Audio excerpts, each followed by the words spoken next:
విద్యుత్ ఒప్పందాల రద్దు అంశంపై ఆర్థిక శాఖ మంత్రి పయ్యావుల కేశవ్ స్పందించారు. ఇవాళ మహాత్మా జ్యోతిరావు పూలే వర్ధంతి కార్యక్రమంలో ఆయన పాల్గొన్న సందర్భంగా మీడియాతో మాట్లాడారు.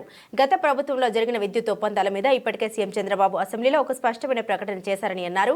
ఈ విషయంపై అన్ని కోణాల్లోనూ అధ్యయనం చేస్తున్నట్లు వివరించారు. ప్రతిపక్షంలో ఉన్నప్పుడు నేను దీనిపై కోర్టుకు వెళ్లానని, ఇప్పుడు ఈ అంశాల మీద మాట్లాడితే సబ్ జ్యుడిషన్ అవుతుందన్నారు. అందుకే దీనికి గురించి ఇప్పుడే ఏం మాట్లాడడం లేదన్నారు. విద్యుత్ ఒప్పందాలు రద్దు చేస్తే వచ్చే ఇబ్బందుల గురించి అన్ని కోణాల్లో ఆలోచిస్తున్నామని పయ్యావుల కేశవ్ తెలియజేశారు. విద్యుత్ ఒప్పందాల మీద ముఖ్యమంత్రి గారు ఆంధ్రప్రదేశ్ శాసనసభలో చాలా స్పష్టమైనటువంటి ప్రకటన చేశారు. ప్రభుత్వం అన్ని కోణాలను లోతుగా అధ్యయనం చేసిన తర్వాత ప్రభుత్వ వైఖరి తెలియజేస్తామనేటువంటిది చంద్రబాబు నాయుడు గారు 2 రోజుల క్రితం శాసనసభలో ప్రకటించారు. డెఫినెట్గా అదే దిశగానే ప్రభుత్వంలోని ఆలోచనలు కొనసాగుతూ ఉన్నాయి.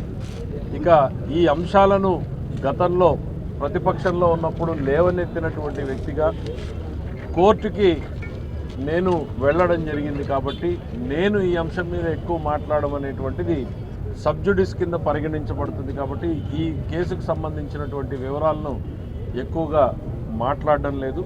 ప్రభుత్వం మాత్రం దీన్ని అన్ని కోణాల్లోనూ ఆర్థిక పరంగా, న్యాయపరంగా, భవిష్యత్తులో షార్టేజ్ ఆఫ్ సప్లైస్ ఇవన్నింటినీ పరిశీలన అనేటువంటిది ముఖ్యమంత్రి గారు ఏదైతే ప్రకటన చేశారో ఆ కార్యక్రమంలో ప్రభుత్వం చేస్తూ ఉన్నారు. Thank you.